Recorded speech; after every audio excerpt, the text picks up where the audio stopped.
Rain poured heavily on an old building, where 2 sentries stood guard in the stormy night. Inside, a tense meeting was underway.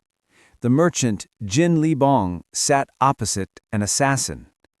Leebong, his face etched with grievance, began, "There was a wicked man. He took away my assets along with my fingers." The assassin listened intently as Leebong continued, "I need you to exact revenge." The assassin, known as Phantom, the best assassin in Jianghu, asked, "Do you have any characteristics of him?" Leebong, after a pause, replied, "He is handsome." Leebong recounted, "I first met him by chance. He looked ordinary at first, yet at just 20, he seemed to know everything." He continued, "After 2 months of living together, he showed me his martial art while drunk." The assassin now looked at a wall where a snake symbol was carved. Leebong explained, "The name of his martial art is the Thunderbolt Sword." The assassin's eyes widened. He recognized these signs, tales he had only heard about. This was Nang Li Song, the legendary martial master. Leebong added, "During the war, he had not shown up for 20 years now." Leebong admitted, "I also did not believe it at first." He then showed the assassin an ancient book. He revealed, "In the end, he took the life of another man I sent after him. In revenge, he then took my assets." With a desperate plea, Leebong asked, "Please, kill that man." The assassin agreed to the task. His investigation began at the inn where Nang Li Song had stayed. He inquired with a servant, who praised the man, "He was very good to us." Even the hostesses complimented him, saying, "He's generous and truly a great person." However, another man chimed in, "I think he cut off someone's fingers." He spoke of Nang Li Song betting everything to gamblers, earning him the name "the fool who always loses money." He had also competed in a tournament. The assassin was left utterly confused by the conflicting information. He sought out the servant again, asking, "What were his parting words?" The servant replied, "He said he was looking for a good woman." Upon inspecting Nang Li Song's room, the assassin found it impeccably clean and organized, yet his sharp eyes caught something. He found a map with a text that read, "Conquer Hubei." He remembered that 2 tournaments were scheduled to be held in Hubei that year. As he processed this, he suddenly heard a voice asking, why did he leave for Hubei? He overheard 3 men discussing fleeing. Before he could react, he was ambushed. 3 men were now sitting and drinking tea in front of him, and he felt a sharp pain, a scythe having cut his shoulder. One of the men warned, "If you step in there, it will be all chaos." The assassin was filled with dread, looking at his wounded shoulder. Then an old man offered him tea, asking, "Young one, would you like a glass?" The assassin's mind raced. He recognized the 2 scythes and the overwhelming aura. This was the supreme demon empress. He realized the old man was actually a woman, known as the twin demon sword Yang. Then he noticed a familiar dragon symbol on another man's sword sheath. It was Nang Li Song, the Thunderbolt Sword. He questioned in his mind, why are they together? The third man was Charyeon, whom the merchant had sent, but he too was with Jeok Leebong. The assassin, bleeding, asked, "Why didn't you kill me?" The old woman replied with a smile, "We promised him not to kill without his permission." She added chillingly, "Instead, we will destroy your qi and the tendons in your legs." She knew assassins do not fear death. The men then hinted that they also had poison in their teeth, an indirect command for him to die. Realizing there was no escape, the assassin took a poison pill. With his last breath, he said, "I'm jealous of you, Jeok Leebong, to be fortunate enough to be protected by these masters." The 3 masters responded in unison, "He doesn't need our help." The scene then shifted dramatically to a man with golden hair and two swords on his back. He faced a group of assailants with a killing aura. One of them shouted, "We finally found you! You think you will flee?" The golden-haired man, Jeok Leebong, delivered a powerful kick to an attacker's face. Everyone attacked, but he killed them effortlessly. A tattoo on his hand pulsed as he dispatched his foes in mere seconds. Standing amidst the fallen, Jeok Leebong, the protagonist, stated coldly, "Were his fingers not enough?" Anyone who wielded a sword had to die in the war, a brutal conflict that lasted for 13 years. The Great War between the heavenly demonic cult and the Orthodox Alliance had claimed countless lives.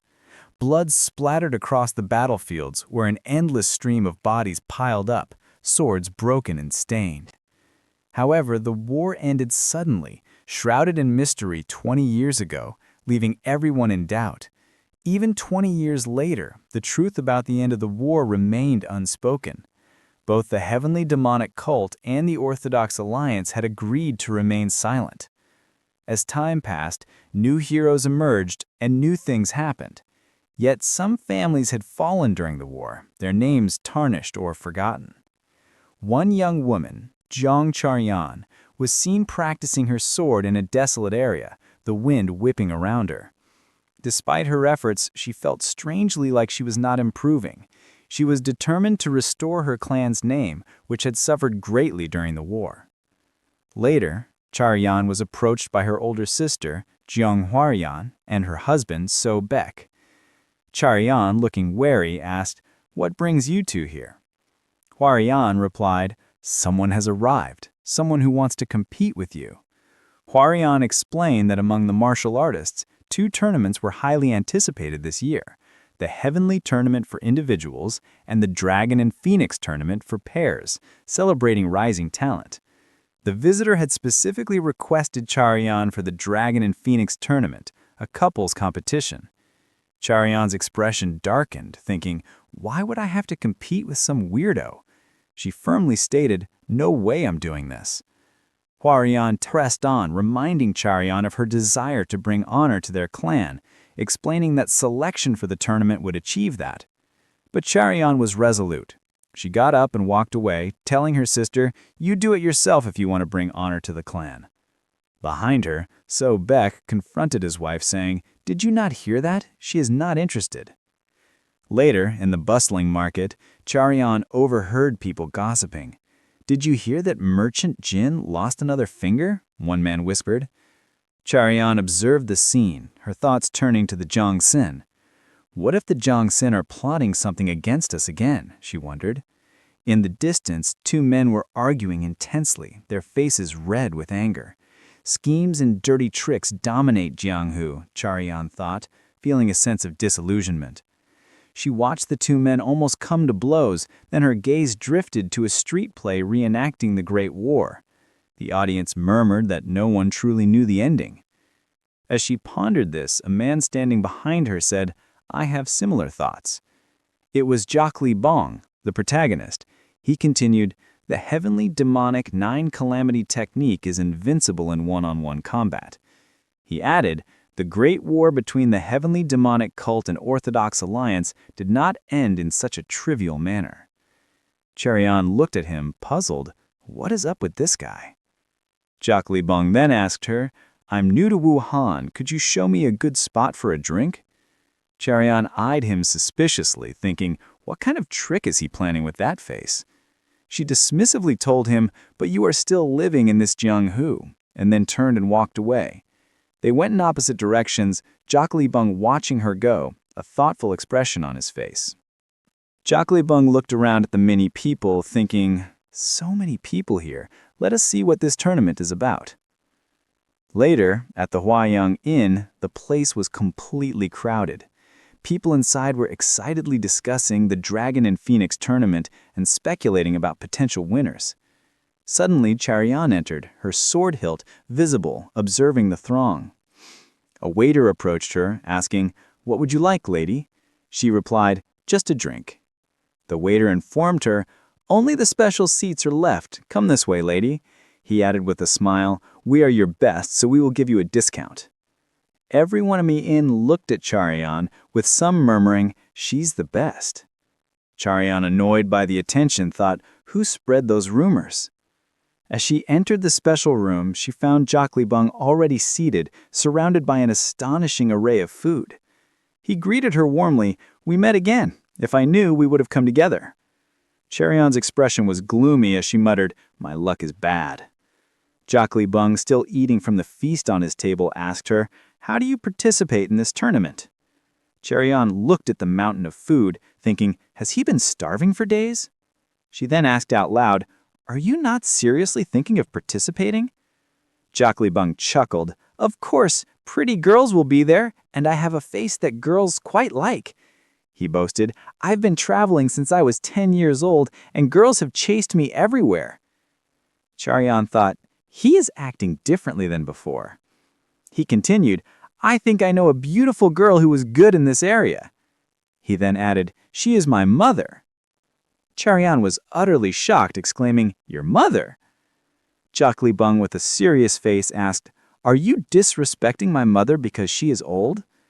Charyeon, flustered, quickly explained, no, it's not like that. Jeok Leebong then changed the subject, stating, a big event is happening that is making me hungry.